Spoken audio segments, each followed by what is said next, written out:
happy to join with you today in what will go down in history as the greatest demonstration for freedom in the history of our nation. 5 years ago, the great American in whose symbolic shadow we stand today signed the Emancipation Proclamation.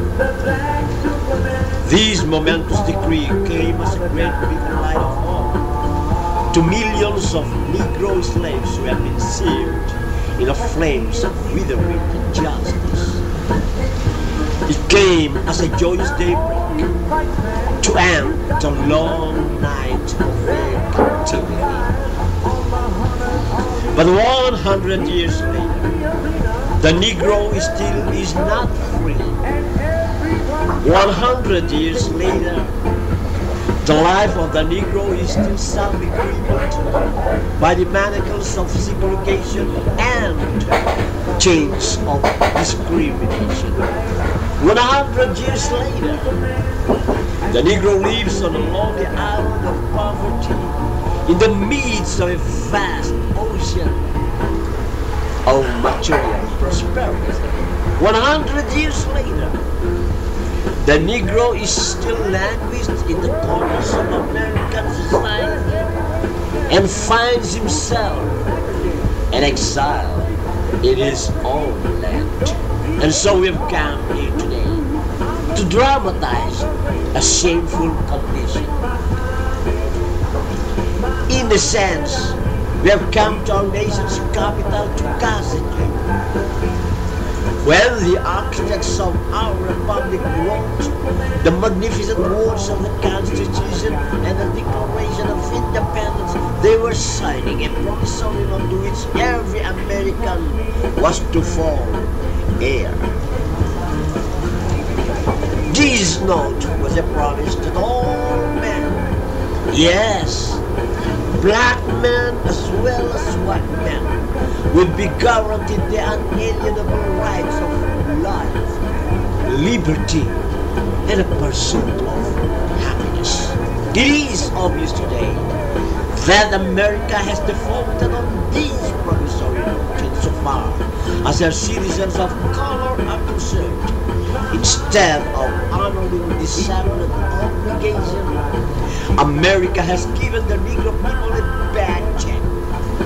A check that has come back marked insufficient funds. But we refuse to believe that the bank of justice is bankrupt. We refuse to believe that there are insufficient funds in the great vaults of opportunity of this nation, and so we have come to cast this check. A check that will give us upon demand the riches of freedom and the security of justice. We have also come to this hallowed spot to remind America of the fierce urgency of now. This is no time to engage in the luxury of cooling off or to take the tranquilizing drug of gradualism.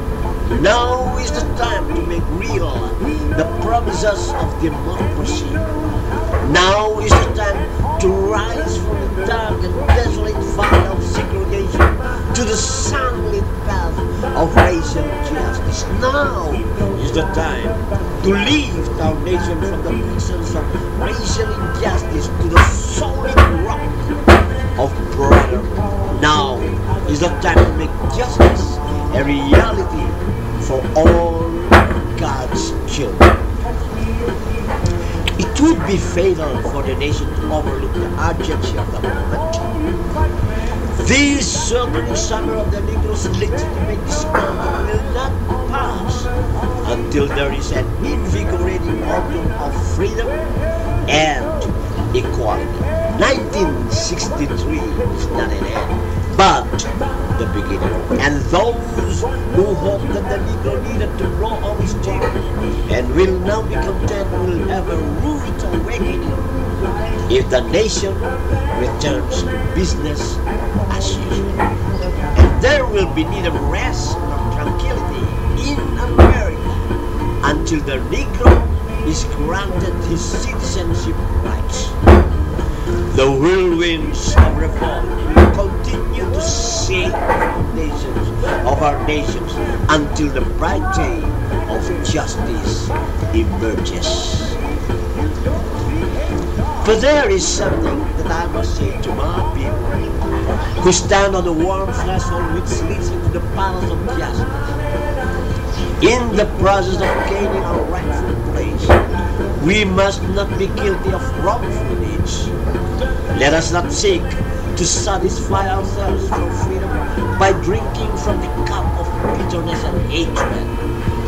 We must forever conduct our struggle on the high plane of dignity and discipline. We must not allow our creative protest to degenerate into physical violence. Again and again, we must rise to the majestic heights of meeting physical force with soul force. The marvelous new militancy which has engulfed the Negro community must not lead us to distrust all white people. For many of our white brothers, as evidenced by the presence here today, have come to realize that their destiny is tied up with our destiny, and they have come to realize that their freedom is inextricably bound for our freedom. We cannot walk alone, and as we walk, we must make the plans that we shall always march ahead. We cannot turn back. There are those who are asking the devotees of civil rights, when will you be satisfied? We can never be satisfied as long as the Negro is the victim of the unspeakable horrors of police brutality. We can never be satisfied as long as our bodies, heavy with the fatigue of travel, cannot gain lodging in the motels of the highways and the hotels of the cities.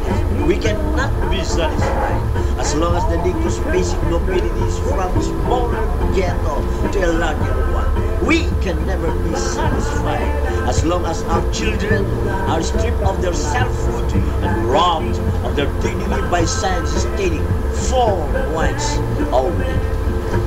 We cannot be satisfied as long as a Negro in Mississippi cannot vote and a Negro in New York believes he has nothing for which to vote. No, we are not satisfied, and we know